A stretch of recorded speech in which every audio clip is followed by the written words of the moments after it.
La vie de Omar ibn al-Khattab, biographie complète. Dans l'histoire de l'humanité, certains destins se lèvent comme des montagnes. Certains noms traversent les siècles et ne perdent jamais leur éclat. Parmi eux, il y a un homme dont la droiture, la justice et la force morale sont devenus des références indiscutables. Omar ibn al-Khattab, deuxième calife de l'islam, l'un des compagnons les plus proches du prophète Mohammed, paix et salut sur lui. Son histoire est celle d'une transformation profonde, d'un homme dur et respecté dans la société mécoise à un dirigeant humble, pieux, rempli de compassion et de crainte de Dieu. Son nom est devenu synonyme de justice. Son règne est devenu un modèle d'équilibre entre fermeté et miséricorde. Dans cette vidéo, nous allons parcourir la vie de cet homme exceptionnel. Son enfance et son environnement, sa personnalité avant l'islam, sa conversion spectaculaire, sa relation avec le prophète Mohammed, paix et salut sur lui, son rôle pendant les grandes étapes de l'expansion musulmane, puis son califat, considéré comme l'un des plus justes de tous les temps, et enfin les leçons profondes que nous pouvons tirer de son parcours. Prépare-toi pour un voyage à travers l'histoire, un voyage dans lequel se dessine l'image d'un homme dont le cœur, la foi et l'intelligence ont marqué la civilisation islamique pour toujours. 1. Contexte et naissance. Omar ibn al-Khattab est né à la Mecque en l'an 584, environ 13 ans après le prophète Mohammed, paix et salut sur lui. Il appartenait à la tribu des Quraysh, plus précisément au clan des Banu Adi, une famille respectée mais pas parmi les plus riches. Son père, al-Khattab ibn Nufayl, était connu pour son caractère strict. Sa mère, Entama, appartenait elle aussi à une lignée importante de la Mecque. Dans cette société tribale, les enfants étaient élevés avec un sens profond de l'honneur, du courage et de la responsabilité.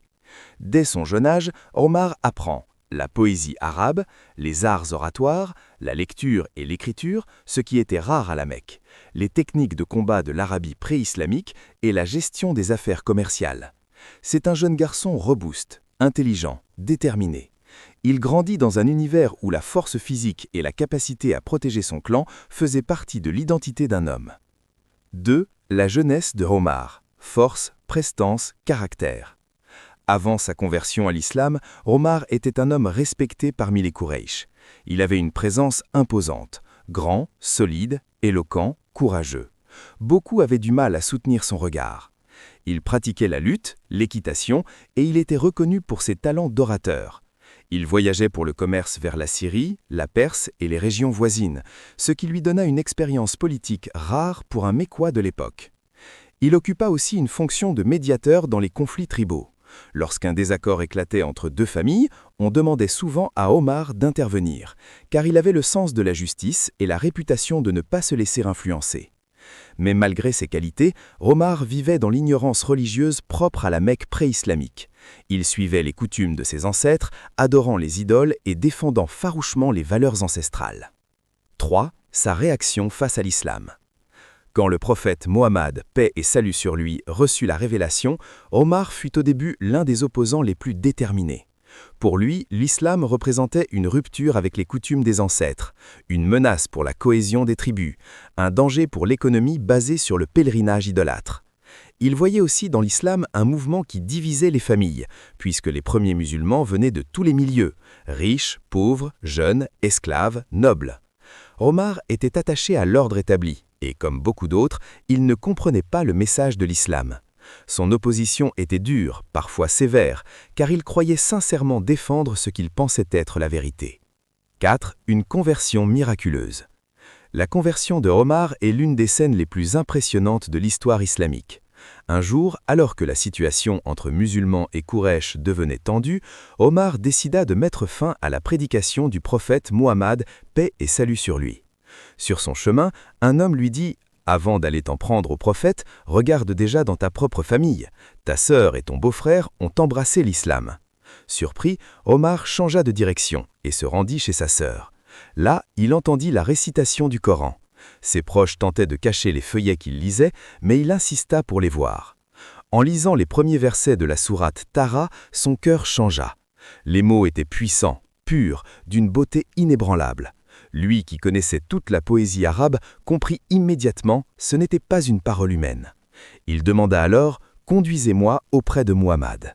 Les musulmans méfiants au début acceptèrent finalement de l'amener au prophète Muhammad, paix et salut sur lui.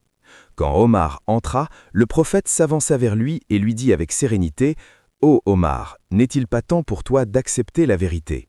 Et Omar répondit « J'atteste qu'il n'y a de divinité que Dieu et que tu es son messager. » Ce fut un tournant historique. 5. La force de Omar dans la communauté naissante. Avec sa conversion, les musulmans gagnèrent un soutien précieux. Omar se distingua immédiatement par plusieurs traits. Courage public. Alors que beaucoup de musulmans pratiquaient leur foi discrètement à la Mecque, Omar annonça sa conversion ouvertement. Son courage donna de la force aux autres. Soutien direct au prophète Muhammad, paix et salut sur lui. Peu de temps après sa conversion, il devint un soutien majeur du prophète. Il participa aux différentes missions, accompagnait le prophète dans les moments critiques et faisait partie des conseillers les plus proches. Connaissance profonde du Coran. Omar apprit intensément la religion et devient l'un des plus savants compagnons. Il demandait souvent des explications au prophète, ce qui enrichit l'interprétation du Coran. 6. L'émigration à Médine. Lorsque les musulmans subirent trop de persécutions à la Mecque, l'ordre d'émigrer à Médine fut donné. Beaucoup partirent discrètement, mais Omar, fidèle à son caractère direct, annonça publiquement son départ.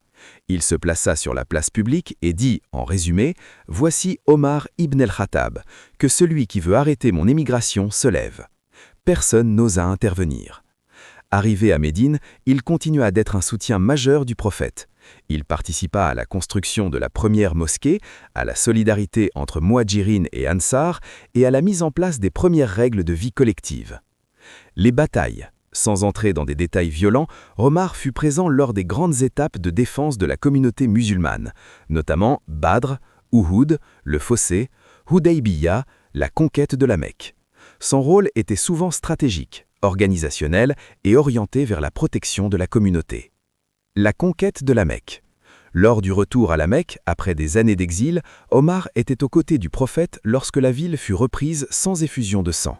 C'était un moment de victoire morale, où le pardon et la miséricorde furent mis en avant. 9. La mort du prophète Muhammad, paix et salut sur lui. Lors de la mort du prophète, Omar fut profondément bouleversé. Il ne pouvait pas accepter la réalité. Il répétait que le prophète n'était pas mort, convaincu qu'il s'agissait d'une épreuve du Tout-Puissant. Mais lorsque Abou Bakr prit la parole et récita des versets du Coran, rappelant que le prophète était humain, Omar comprit et retrouva sa force. Par la suite, durant tout le califat d'Abou Bakr, Omar fut son bras droit, son conseiller principal. 10. Calife après Abou Bakr. Un nouveau chapitre. Lorsque Abou Bakr tomba malade, il consulta les compagnons les plus sages. Tous reconnaissaient la force, la sincérité et la justice d'Oumar. Ainsi, en l'an 634, Oumar ibn al-Khattab devint le deuxième calife de l'islam. C'est à partir de ce moment que son génie politique, administratif et spirituel devint pleinement visible. 11. Le califat d'Oumar, l'âge d'or de la justice. Le règne d'Oumar dura environ 10 ans et fut marqué par une organisation impressionnante. Voici ses grandes réalisations. 12. Une organisation politique et sociale exemplaire. 1. Création d'un système administratif moderne. Il mit en place des provinces, des gouverneurs, des contrôleurs, une trésorerie centrale, le Beit al-Mal, un système d'archives, un recensement de la population. Pour l'époque, c'était révolutionnaire. 2. Réformes économiques. Il organisa la distribution des ressources, les salaires des soldats, les pensions pour les orphelins, les veuves et les nécessiteux. 3. Respect strict de la justice. Oumar était connu pour ses tournées nocturnes dans Médine pour voir s'il y avait des gens dans le besoin. Il refusait totalement que l'autorité soit utilisée pour intimider ou profiter des faibles.